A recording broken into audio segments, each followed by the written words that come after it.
বিএনপির মনোনয়ন ঘোষণায় বেশিরভাগ আসনে বিকল্প প্রার্থী। আজও দেওয়া হবে চিঠি। মির্জা ফখরুল বললেন, বেগম জিয়াকে মুক্ত করতেই নির্বাচনে যাচ্ছেন।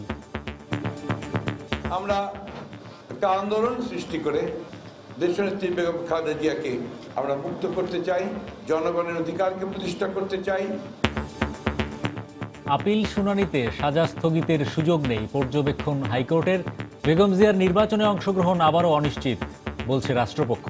আদালত বলেন যে যেহেতু এটা ফৌজদারি কার্যবিধিতে এমন কোনো ল নাই যে যার প্রেক্ষিতে আমি এটা স্থগিত করতে পারি, এটা একটা রিজেক্ট হওয়ার কারণে তাদের সেই সুযোগ তাদের আর থাকে না।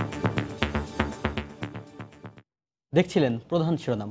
সকালের সময়ে সঙ্গে আছি আমি শাফিন জাহিদ এবং আমি হরিপদ সাহা। এবার অন্যান্য শীর্ষ সংবাদ। কৌশলগত কারণে মহাজোটের প্রার্থী তালিকা দিতে দেরি হচ্ছে জানালেন ওবায়দুল কাদের।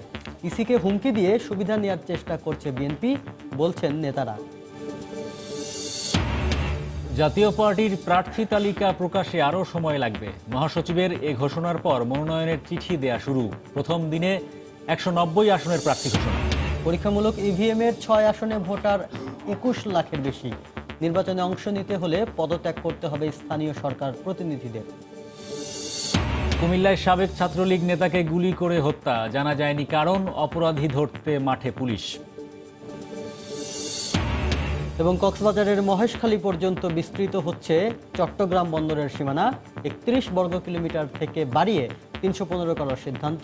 বহির্নোঙরের জাহাজগুলোকে দিতে হবে চার্জ।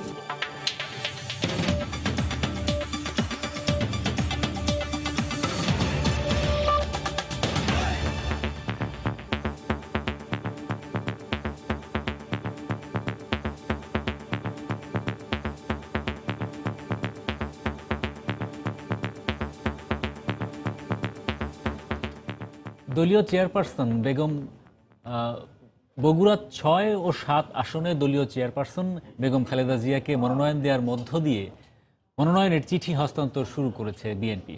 গতকাল কার্যক্রম শুরুর আগে সংবাদ সম্মেলনে দলের মহাসচিব মির্জা ফখরুল ইসলাম আলমগীর দলের চেয়ারপারসনকে ছাড়াই নির্বাচন প্রক্রিয়ায় অংশ নেয়ার কথা বলতে গিয়ে আবেগ আপ্লুত হয়ে পড়েন। এদিন বরিশাল, রংপুর ও রাজশাহী বিভাগের মনোনীত প্রার্থীদের চিঠি দেওয়া হয়। আজ ঢাকাসহ অন্যান্য বিভাগের চিঠি দেওয়া হবে। বগুড়া 6 ও 7 আসনে বেগম জিয়াকে মনোনয়ন দেওয়ার মধ্য দিয়ে সোমবার বিকেলে মনোনীত প্রার্থীদের কাছে চিঠি হস্তান্তরের কার্যক্রম শুরু করে বিএনপি। বেগম জিয়া কারাগারে থাকায় তার পক্ষে চূড়ান্ত মনোনয়নের চিঠি সংগ্রহ করেন স্থানীয় নেতারা। এ সময় দলের চেয়ারপারসনকে ছাড়া নির্বাচনী প্রক্রিয়ায় অংশ নেওয়ার কথা বলতে গিয়ে আবেগ আপ্লুত হয়ে পড়েন মির্জা ফখরুল। আমাদের চেয়ারপারসন দেশনেত্রী বেগম খালেদা জিয়া ছাড়াই সরি, আপনারা একটু বন্ধ করেন।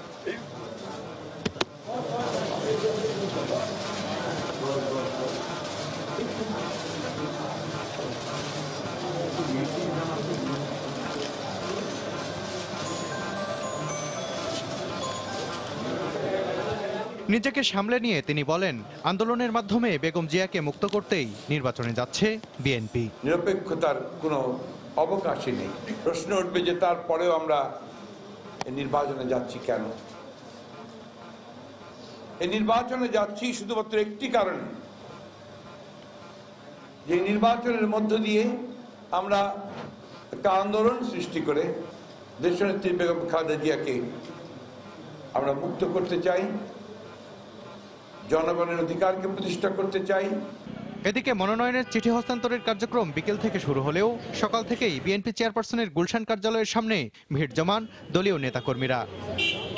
দলীয় টিকিট হাতে পেয়ে নির্বাচনে জয়ী হওয়ার ব্যাপারে প্রত্যয় ব্যক্ত করেন ধানের শীষের প্রার্থীরা। বরিশাল 3-এর সকল নেতা কর্মীদেরকে ঐক্যবদ্ধ করে ইনশাআল্লাহ নির্বাচনে বিজয় লাভ করবো আল্লাহর রহমতে। এই মনোনয়ন থেকে আরো উৎসাহিত হলাম, আরো বেশি বেশি করে আমরা দলের জন্য কাজ করব। সন্ধ্যায় আওয়ামী লীগের সাবেক সংসদ সদস্য গোলাম মাওলা রনি বিএনপিতে যোগদান করেন। তাকে স্বাগত জানান মির্জা ফখরুল। 300 আসনের মধ্যে বিএনপি 240টি নিজেদের জন্য রেখে বাকি 60টি আসন 20 দলীয় জোট ও জাতীয় ঐক্যফ্রন্টের জন্য ছেড়ে দেওয়ার সিদ্ধান্ত নিয়েছে বলে জানা গেছে। সালাউদ্দিন সুমন, সময় সংবাদ, ঢাকা। বিচারিক আদালতে দণ্ড হলে আপিল শুনানির সময় দণ্ড স্থগিতের কোনো বিধান আইনে নেই বলে মনে করেন উচ্চ আদালত। সাজা স্থগিত চেয়ে এক মামলার আদেশে এই পর্যবেক্ষণ দিয়েছেন হাইকোর্টের একটি দ্বৈত বেঞ্চ। মামলার রাষ্ট্রপক্ষের আইনজীবী জানান, এই আদেশের ফলে বেগম জিয়ার নির্বাচনে অংশগ্রহণ অনিশ্চিত হয়ে গেল। যদিও বেগম জিয়ার আইনজীবীরা বলছেন, দণ্ড বহাল থেকেও নির্বাচন করেছে এমন নজিরও রয়েছে। নির্বাচন করতে পারবেন কিনা এ নিয়ে আইনি বিতর্কের মধ্যেই কারাবন্দী বেগম খালেদা জিয়াকে জাতীয় নির্বাচনে 2টি আসনে প্রার্থী করছে বিএনপি। দুর্নীতির 2 মামলায় 17 বছরের সাজা স্থগিত বা বাতিল হলে বেগম জিয়া নির্বাচনে অংশ নিতে পারবেন। আইন বিশেষজ্ঞরা মত দিলেও হাইকোর্টের একটি দ্বৈত বেঞ্চ বলছে, আপিল শুনানির সময় বিচারিক আদালতে দণ্ড স্থগিতের কোনো সুযোগ নেই। সাজা স্থগিত চেয়ে করা এক মামলার আদেশে একথা বলেছেন উচ্চ আদালত। রাষ্ট্রপক্ষের আইনজীবী জানান, এই আদেশের ফলে বেগম জিয়ার নির্বাচনে প্রার্থী হওয়ার দরজা বন্ধ হয়ে গেল। আদালত বলেন যে যেহেতু এটা ফৌজদারি কার্যবিধিতে এমন কোনো ল নাই যে যার প্রেক্ষিতে আমি এটা স্থগিত করতে পারি, আপনি ইচ্ছা করলে আমার এই আদেশের বিরুদ্ধে অ্যাপিলেট ডিভিশনে যেতে পারেন। অ্যাপিলেট ডিভিশনে গেলে সেখানে অ্যাপিলেট ডিভিশন এর প্রিন্সিপাল এটা সেটেল করে দিতে পারেন। যদি আজকের এই প্রেয়ারটা মাননীয় আদালত গ্রহণ করতেন, তাহলে বেগম জিয়া সহ অন্যান্য যারা মামলার দণ্ডের কারণে নির্বাচনে অংশ নিতে পারতেছিলেন না, ওনারা হয়তো নির্বাচনে অংশ নিতে পারতেন। আজকের এই প্রেয়ারটা রিজেক্ট হওয়ার কারণে তাদের সেই সুযোগ তাদের আর থাকে না। বেগম জিয়ার আইনজীবীরা বলছেন, দণ্ড স্থগিত না করে প্রার্থী হওয়ার নজির রয়েছে। বেগম জিয়ার প্রার্থিতা বাতিল করা হলে আইনি পদক্ষেপ নেওয়ার কথাও জানান তিনি। এটা নির্ভর করে ইলেকশন কমিশন প্রার্থিতা গ্রহণ করে, তাহলে দণ্ডাদেশ থাকা সত্ত্বেও নির্বাচনে অংশগ্রহণ করতে পারবে। তার নমিনেশন পেপার বাতিল করবে ইলেকশন কমিশন, সেটা অন্যায় হবে, বেআইনি হবে। জিয়া চ্যারিটেবল ট্রাস্ট দুর্নীতি মামলায় 7 বছরের কারাদণ্ডের বিরুদ্ধে হাইকোর্টে আপিল করেছেন বেগম জিয়া। আর অরফানেজ ট্রাস্ট দুর্নীতি মামলার সাজা স্থগিত চেয়ে সুপ্রিম কোর্টের চেম্বার আদালতে আবেদন করেছেন তিনি। এই 2 আবেদনের শুনানি এখনো শুরু হয়নি। আফজাল হোসেন, সময় সংবাদ, ঢাকা। একাদশ জাতীয় সংসদ নির্বাচনে জনগণকে ভোট কেন্দ্র পাহারা দেওয়ার আহ্বান জানিয়েছেন জাতীয় ঐক্যফ্রন্টের শীর্ষ নেতা ডক্টর কামাল হোসেন। গতকাল জাতীয় প্রেস ক্লাবে গণফোরামের সংবাদ সম্মেলনে এই আহ্বান জানান তিনি। এ সময় তিনি অভিযোগ করে বলেন, স্বাধীনতার 47 বছরেও জনগণের ক্ষমতায়ন প্রতিষ্ঠা হয়নি। 2 নম্বরই 3 নম্বরই 10 নম্বরই কায়দায় ভোট দেওয়ার ব্যাপারে বাধা দেওয়া হয়, এটা স্বাধীনতা বিরোধী কাজ হবে। এইভাবে কিন্তু আপনাদেরকে রুখে দাঁড়াতে হবে। এটা শুধু আমরা যারা ভোটে যারা ক্যান্ডিডেট হবেন তারা বঞ্চিত হবে না, 16 কোটি মানুষ বঞ্চিত হবে যদি ভোট অধিকারকে ব্যাপারে কোনো 2 নম্বরই করা হয়। তো এই সতর্কতা শুধু আমরা পাহারা দিলে হবে না, অথবা আমরা যে জাতীয় ঐক্য ফ্রন্টে যারা আমরা দলগুলো আছে শুধু আমরা পাহারা দিলে চলবে না। 16 কোটি মানুষের মধ্যে যারা সচেতন, যারা দায়িত্বশীল, নিজের নিজের এলাকায় পাড়ায় মহল্লায় পাহারা দিতে হবে। কৌশলগত কারণে মহাজোটের চূড়ান্ত প্রার্থী তালিকা প্রকাশে বিলম্ব হচ্ছে জানিয়ে আওয়ামী লীগের সাধারণ সম্পাদক ওবায়দুল কাদের বলেছেন, আরও খুঁটিনাটি বিষয় পর্যালোচনা করেই আনুষ্ঠানিক ঘোষণা দেওয়া হবে। গতকাল বিকেলে ধানমন্ডিতে দলের রাজনৈতিক কার্যালয়ে সংবাদ সম্মেলনে এই কথা বলেন তিনি। এ সময় তিনি বলেন, পরাজয়ের আশঙ্কা থেকেই ঐক্যফ্রন্ট নির্বাচন থেকে সরে আসার পায়তারা করছে। আর এদিকে যুগ্ম সাধারণ সম্পাদক মাহবুবুল আলম হানিফ বলেছেন, হুমকি দিয়ে নির্বাচন কমিশনের কাছ থেকে ফায়দা নেয়ার চেষ্টা করছে বিএনপি। দলীয় মনোনয়ন ফর্ম বিক্রির পর যাচাই বাছাই শেষে এরই মধ্যে আওয়ামী লীগের পক্ষ থেকে 231 জনকে চিঠি দিয়ে প্রার্থিতার বিষয় চূড়ান্ত করা হয়েছে। তবে মহাজোটের শরিক দলগুলোর মধ্যে আসন বন্টন এখনো চূড়ান্ত হয়নি। পূর্ব ঘোষণা অনুযায়ী সোমবার মহাজোটের চূড়ান্ত প্রার্থী তালিকা প্রকাশের কথা থাকলেও সেই সিদ্ধান্ত থেকে সরে এসেছে আওয়ামী লীগ। বিকেলে দলের ধানমন্ডির রাজনৈতিক কার্যালয়ে সংবাদ সম্মেলনে সাধারণ সম্পাদক ওবায়দুল কাদের বলেন, কৌশলগত কারণে শরিক দলগুলোর আসন বন্টনের সিদ্ধান্ত বিলম্বিত হচ্ছে। কৌশলগত, টেকনিক্যাল এন্ড স্ট্র্যাটেজিক কিছু কারণ আমরা স্ক্রুটিনির পর তারপরের দিন আমরা জোটের তালিকা প্রকাশ করব। এ সময় হেরে যাওয়ার আশঙ্কা থেকেই ঐক্যফ্রন্ট নির্বাচন থেকে সরে দাঁড়ানোর পায়তারা করছে বলেও উল্লেখ করেন তিনি।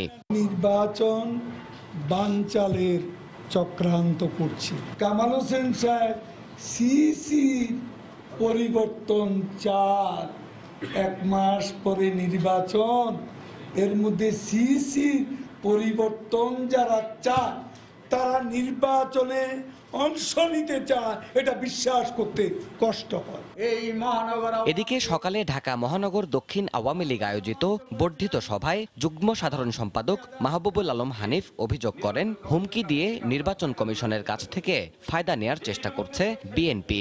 আমরা পরিষ্কারভাবে নির্বাচন কমিশনকে আমরা বলতে চাই, আপনারা হুমকি ধামকির ভয়ে আপনাদের নিরপেক্ষতা আপনারা হারাবেন না। তিনি লন্ডনে বসে ওখান থেকে নির্বাচনী কর্মকাণ্ডে অংশ নিয়ে নির্বাচনে আইন লঙ্ঘন করেছেন, সে ব্যাপারে আপনাদের কোনো পদক্ষেপ দেশবাসী এখনো দেখে নাই। সব দলের অংশগ্রহণে আগামী নির্বাচন অনুষ্ঠানের বিষয়ে কোনো সংশয় নেই বলেও জানান আওয়ামী লীগ নেতারা। দেবাশিস রায়, সময় সংবাদ, ঢাকা। তালিকা প্রকাশে আরও সময় লাগবে। মহাসচিবের এই ঘোষণার 2 ঘন্টার মধ্যেই একাদশ জাতীয় সংসদ নির্বাচনে দলের মনোনয়নপ্রাপ্ত প্রার্থীদের চিঠি দেয়া শুরু করেছে জাতীয় পার্টি। গতকাল বিকেলে রাজধানীর বনানীতে পার্টির চেয়ারম্যানের কার্যালয়ে চিঠি দেওয়ার কার্যক্রম শুরু হয়। প্রথম দিনে 190 আসনের প্রার্থীদের মনোনয়ন চিঠি দিয়েছে জাতীয় পার্টি। বাকি আসনের প্রার্থীদের মধ্যে মঙ্গলবার চিঠি দেয়া হবে বলে জানিয়েছে দলটি। মনোনয়ন চিঠি দেওয়ার পাশাপাশি প্রত্যাহার পত্রেও প্রার্থীদের সই রাখে জাতীয় পার্টি। এর আগে বিকেল 3টার দিকে দলীয় প্রার্থী তালিকা তুলে ধরতে ডাকা সংবাদ সম্মেলনে জাতীয় পার্টির মহাসচিব রুহুল আমিন হাওলাদার জানিয়েছেন, মহাজোটগতভাবে নির্বাচনের কারণে আনুষ্ঠানিকভাবে জাতীয় পার্টির প্রার্থী ঘোষণা করতে আরও কিছুটা সময় লাগবে। তবে এর 2 ঘন্টার মাথায় প্রার্থীদের মধ্যে মনোনয়ন চিঠি দেয়া শুরু করেন পার্টির মহাসচিব নিজেই।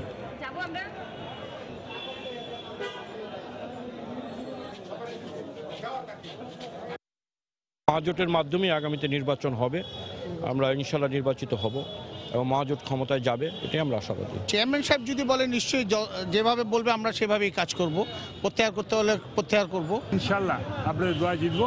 মানুষের বিপুল চাহিদা আছে। আমি গত 3 টার্মের এমপি ছিলাম, আমার এলাকায় আমি 70-80% কাজ করেছি। এটা প্রত্যাহারপত্র নেওয়া হচ্ছে। জোটের ব্যাপারে কোনো সংশয় নেই, এখানে কোনো প্রশ্ন করে কোনো লাভ হবে না, ওখানে আমরা ঠিক আছি, একটু বললাম। এখন মহাজোট নিয়ে যেসব কার্যক্রম আছে নির্বাচনের, সেই বিষয়গুলো আলোচনা চলছে এবং যে কর্মকাণ্ডগুলো জরুরি নির্বাচনকে সামনে রেখে সেই কার্যক্রম অব্যাহত আমরা রেখেছি। আসন্ন নির্বাচনে পরীক্ষামূলকভাবে ইভিএম ব্যবহারের জন্য 6টি আসন চূড়ান্ত করেছে নির্বাচন কমিশন। সোমবার বিকেলে লটারির মাধ্যমে ঢাকা 6 ও 13, চট্টগ্রাম 9, রংপুর 3, খুলনা 2 এবং সাতক্ষীরা 2 আসন চূড়ান্ত হয়। এদিকে আচরণবিধি প্রয়োগ করতে গিয়ে নিয়ন্ত্রণহীন পরিস্থিতি যেন সৃষ্টি না হয় সেদিকে খেয়াল রাখতে নির্বাহী ম্যাজিস্ট্রেটদের নির্দেশ দিয়েছেন প্রধান নির্বাচন কমিশনার KM নুরুল হুদা। এছাড়াও নির্বাচনে অংশ নিতে হলে স্থানীয় সরকার প্রতিনিধিদের পদত্যাগ করতে হবে বলেও জানিয়েছে ইসি। নির্বাচনে 6টি আসনে পরীক্ষামূলক ইভিএম ব্যবহারের বিষয়ে সোমবার সন্ধ্যায় নির্বাচন কমিশন সচিবালয়ে লটারির আয়োজন করা হয়। 6টি আসন বাছাই করতে গত রোববারই 300 আসন থেকে শহরাঞ্চলের 48টি আসন বাছাই করা ছিল। সেই হিসেবে লটারির মাধ্যমে ঢাকা 6 ও 13, চট্টগ্রাম 9, রংপুর 3, খুলনা 2 ও সাতক্ষীরা 2 আসনে আগামী নির্বাচনে পরীক্ষামূলক ইভিএম ব্যবহারের সিদ্ধান্ত হয়। ঢাকা 6, ঢাকা 13, চট্টগ্রাম 9, রংপুর 3 এবং খুলনা 2 আসন, সাতক্ষীরা 2 আসনে ইভিএম পদ্ধতিতে সকল কেন্দ্রে এই নির্বাচন অনুষ্ঠিত হবে। এ সময় ইসি সচিব জানান, স্থানীয় সরকার প্রতিনিধিরা জাতীয় সংসদ নির্বাচনে অংশ নিতে চাইলে পদত্যাগ করে মনোনয়নপত্র জমা দিতে হবে। যারা সাংবিধানিক পদবি ব্যতীত অন্যান্য যে সমস্ত প্রতিষ্ঠানে যারা লাভজনক পদে অবস্থান করছেন তারা পদত্যাগ করে কিন্তু নমিনেশন পেপার দাখিল করতে হবে। এর আগে সোমবার সকালে নির্বাচনের নির্বাহী ম্যাজিস্ট্রেটদের আচরণবিধি সংক্রান্ত ব্রিফিং এর 3য় ও শেষ দিনে অংশ নেন খুলনা, রাজশাহী ও রংপুর অঞ্চলের 280 জন ম্যাজিস্ট্রেট। এটা যদি আমাদের কাছে কোনোভাবে পরিলক্ষিত হয় যে আপনারা ইচ্ছাকৃতভাবে কোনো কিছু করেছেন, তাহলে পরে you will be under scrutiny. একজন ভোটার যেন নির্বিঘ্নে বাড়ি থেকে বেরিয়ে ভোট কেন্দ্রে যেতে পারেন, এইটুকুই তো আমাদের চাওয়া। আচরণবিধি প্রয়োগ করতে গিয়ে কমিশন যাতে প্রশ্নের মুখে না পড়ে সে বিষয়ে সতর্ক থেকে কাজ করার নির্দেশ দেন সিইসি। আমরা চাই না যে নির্বাচনের কেন্দ্র কোনো সংঘাত হোক এবং সেখানে কোনো রকমের রক্তপাত হোক, কোনো রকমের প্রাণহানি হোক, এইগুলোকে সামাল দেওয়ার জন্য, এগুলোকে দেখভাল করার জন্য কিন্তু আপনাদের দায়িত্ব অপরিসীম। এদিকে দুপুরে প্রিজাইডিং অফিসার ও পোলিং অফিসারদের তালিকা 10 ডিসেম্বরের পর প্রকাশের দাবি সহ বেশ কিছু দাবি জানিয়ে ইসিকে চিঠি দিয়েছে বিএনপি। মাহমুদ রাকিব, সময় সংবাদ, ঢাকা। রাজস্ব বাড়াতে এবার নিজেদের সীমানা ৩১ বর্গ কিলোমিটার থেকে বাড়িয়ে ৩১৫ বর্গ কিলোমিটার করার সিদ্ধান্ত নিয়েছে চট্টগ্রাম বন্দর কর্তৃপক্ষ। প্রস্তাবনা অনুযায়ী চট্টগ্রাম বন্দরের সীমানা সীতাকুণ্ড এবং মিরসরাই উপকূল পেরিয়ে কক্সবাজারের কুতুবদিয়া হয়ে মহেশখালীর মাতারবাড়ি পর্যন্ত বিস্তৃত হতে যাচ্ছে। বিস্তারিত জানাচ্ছেন কমল দেব। ৪০০ বছরের পুরনো চট্টগ্রাম আধুনিক বন্দর হিসেবে স্বীকৃতি পায় স্বাধীনতার পরে। প্রথম পর্যায়ে মাত্র ৫ নটিক্যাল মাইল ছিল এর কর্মপরিধি। পরবর্তীতে আলফা, ব্রেভো এবং চার্লি নামে ৩ ভাগে বিভক্ত করে পরিধি বাড়ানো হয় ৩১ বর্গ কিলোমিটার পর্যন্ত। এই অবস্থায় বন্দরের সীমানা মহেশখালীর মাতারবাড়ি পর্যন্ত বিস্তৃত করার প্রস্তাবনা পাঠানো হয়েছে নৌ পরিবহন মন্ত্রণালয়ে। মিরসরাই টার্মিনাল, এদিকে পতেঙ্গা, কুতুবদিয়া, মাতারবাড়ি, মহেশখালী পুরো এলাকাটাকেই পোর্ট লিমিটের মধ্যে আনার জন্য আমরা মন্ত্রণালয়ে একটা প্রস্তাব পাঠিয়েছি। চট্টগ্রাম বন্দরের সীমানায় অবস্থানকারী জাহাজগুলোকে প্রতি জিএসটি $.24 হারে বন্দর চার্জ পরিশোধ করে, আর এক একটি জাহাজকে 800 থেকে 1000 জিএসটি হিসেবে পরিমাপ ধরা হয়। কিন্তু বর্তমানে কুতুবদিয়া হয়ে মহেশখালী পর্যন্ত সাগরে শত শত জাহাজের অবস্থান থাকলেও তারা কোনো চার্জ দেয় না। তবে পুরো এলাকা বন্দরের সীমানায় চলে আসলে বন্দরের রাজস্ব বাড়বে শত কোটি টাকা। চট্টগ্রাম বন্দরের ক্যাপাসিটি অনেক বেশি না বাড়ালে আমরা ভবিষ্যতের দিনগুলোতে আমাদের এই ট্রেড হ্যান্ডেল করতে পারবো না। এই কারণে বন্দরের পরিধি বাড়াবার দরকার রয়েছে, কোনো সন্দেহ নাই। চট্টগ্রাম বন্দরে বর্তমানে বছরে ৩৫০০-এর বেশি জাহাজ অবস্থান করে। তবে প্রধান ষোলোর জেটিতে আসে সীমিত সংখ্যক জাহাজ। বিশাল একটি অংশের অবস্থান থাকে বহির্নোঙর এলাকায়।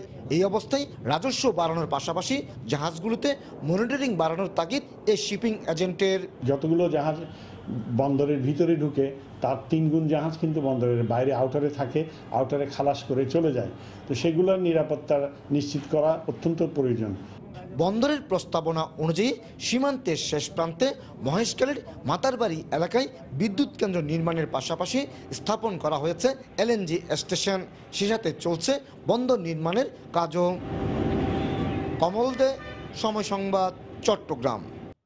পুলিশ ও সরকারের প্রশাসন নিয়ে মিথ্যা ও মানহানিকর মন্তব্য করার অভিযোগে বিএনপির সিনিয়র যুগ্ম মহাসচিব রুহুল কবির রিজভী আহমেদ ও গণস্বাস্থ্য কেন্দ্রের ট্রাস্টি ডাক্তার জাফরুল্লাহ চৌধুরীকে আইনি নোটিশ পাঠিয়েছেন র্যাবের মহাপরিচালক বেনজির আহমেদ, ডিএমপি কমিশনার আসাদুজ্জামান মিয়া, পুলিশের ডিআইজি হাবিবুর রহমান, প্রধানমন্ত্রীর কার্যালয়ের সচিব সাজ্জাদুল হাসান সহ 7 কর্মকর্তা।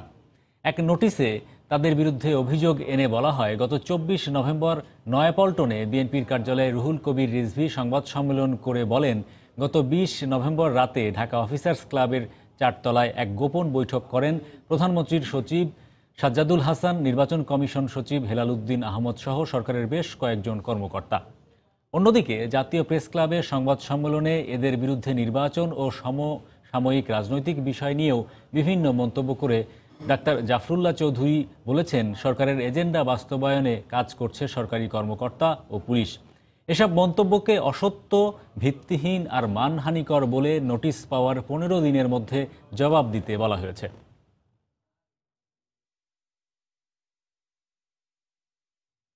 নির্বাচন সামনে রেখে পুলিশ সহ প্রশাসনের কর্মকর্তাদের উদ্দেশ্যে ব্যক্তিগত আক্রমণ করে বক্তব্য দেয়া কোনোভাবেই কাম্য নয় বলে মনে করেন সাবেক পুলিশ কর্মকর্তারা। তাদের মতে এতে 2014 সালের নির্বাচনের আগে যেমন পুলিশ সদস্যদের উপর সশস্ত্র হামলা হয়েছিল তেমন পরিস্থিতি সৃষ্টির আশঙ্কা থাকে। ডিএমপি কমিশনার বলছেন, নির্বাচন কমিশনের নির্দেশনা অনুযায়ী দায়িত্ব পালন করছেন তারা। খান মোহাম্মদ রুমেলের রিপোর্ট। 2014 সালের জাতীয় নির্বাচনের আগে দেশজুড়ে যেমন জ্বালাও পোড়াও সহিংসতা হয়, তেমনই সশস্ত্র হামলা হয় পুলিশ সদস্যদের উপর। পুলিশের হিসেব অনুযায়ী দেশজুড়ে 16 জন পুলিশ সদস্য নিহত হন সেসব হামলায়। আহত হন বহু পুলিশ সদস্য। এবারে নির্বাচনের আগে পুলিশকে উদ্দেশ্য করে হামলার ধরন বদলেছে। প্রায় প্রতিদিনই নির্বাচন কমিশনে দেওয়া হচ্ছে নানা অভিযোগ। এটিকে কেউ কেউ চিহ্নিত করছেন মনস্তাত্ত্বিক হামলা হিসেবে। পুলিশ কর্মকর্তারা বলছেন, নির্বাচন কমিশনের নির্দেশনা অনুযায়ী দায়িত্ব পালনের দিকেই মনোযোগ তাদের। শিডিউল ঘোষণার পরে আমাদের একটা দায়িত্ব হচ্ছে আইন শৃঙ্খলা পরিস্থিতি স্বাভাবিক রাখা। নির্বাচন পরিচালনা করবে নির্বাচন কমিশন। আমাদের কাজ হচ্ছে নির্বাচন কমিশনকে সর্বত সহায়তা দেওয়া, নির্বাচন অনুকূল পরিবেশ সৃষ্টি করা as per guidance of election commission. তা আমরা সেই দায়িত্ব পালন করব।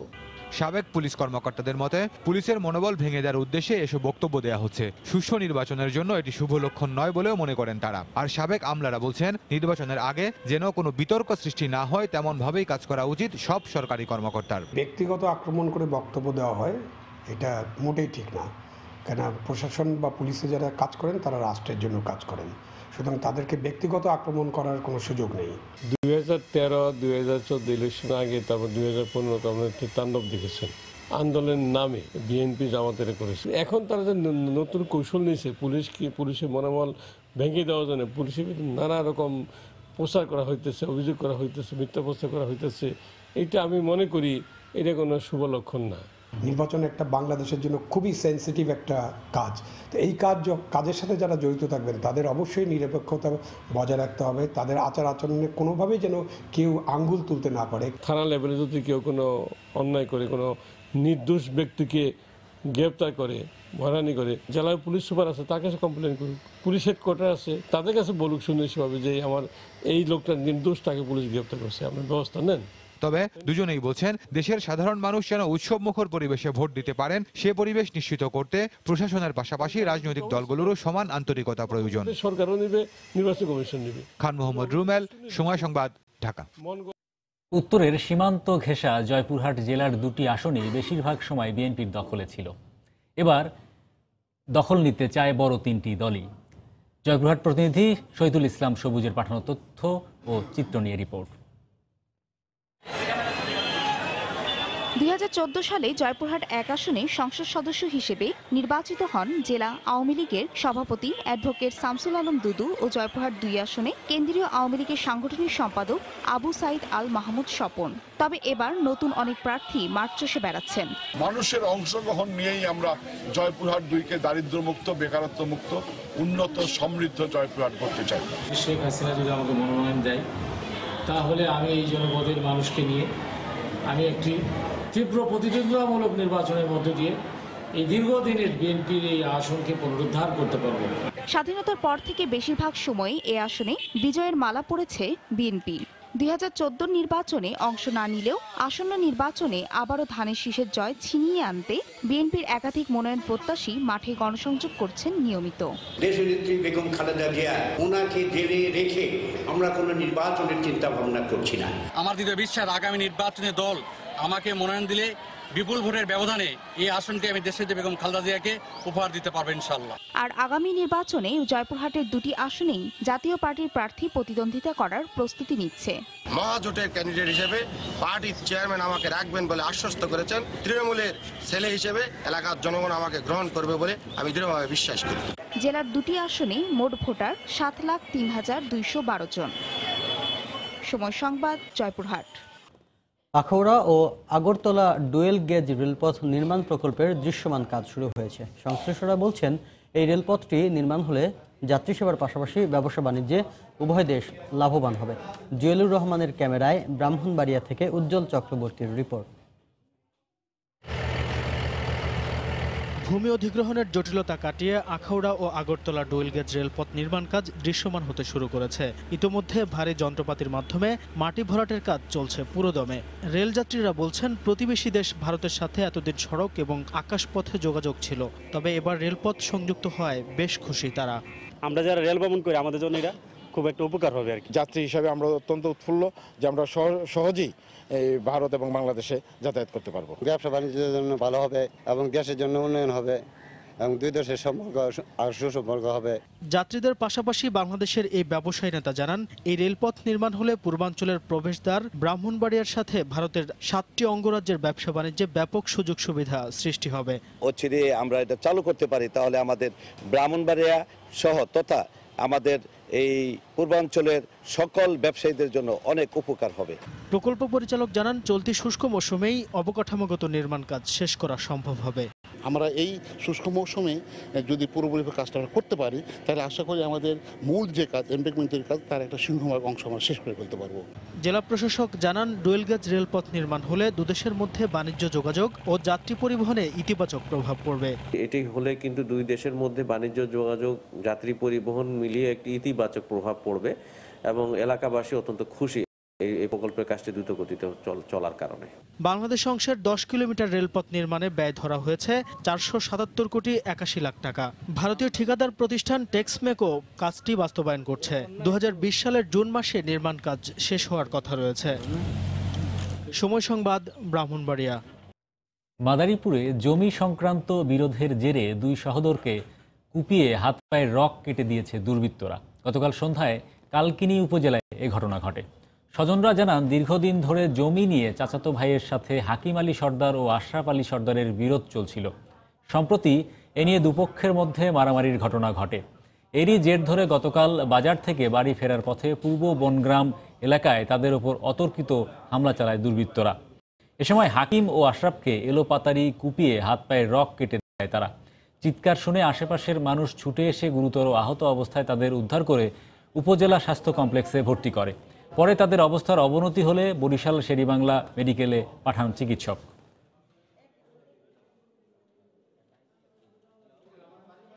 সকালের সময়ের শীর্ষ সংবাদগুলো জানিয়ে দিচ্ছি আরেকবার।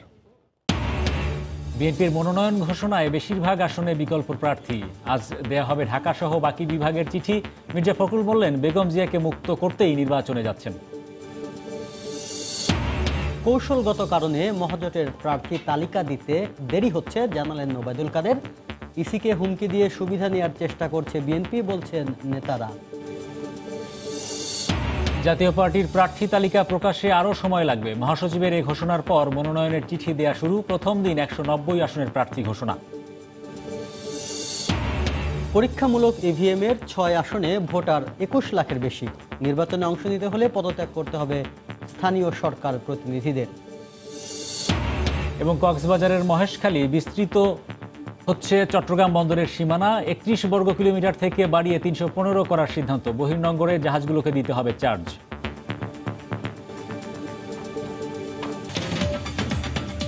এই ছিল সকালের সময়ে। আপনার মোবাইলে সময় টিভি দেখতে এবং সকল খবর পেতে ডাউনলোড করুন সময় অ্যাপ। সঙ্গে থাকুন সময়।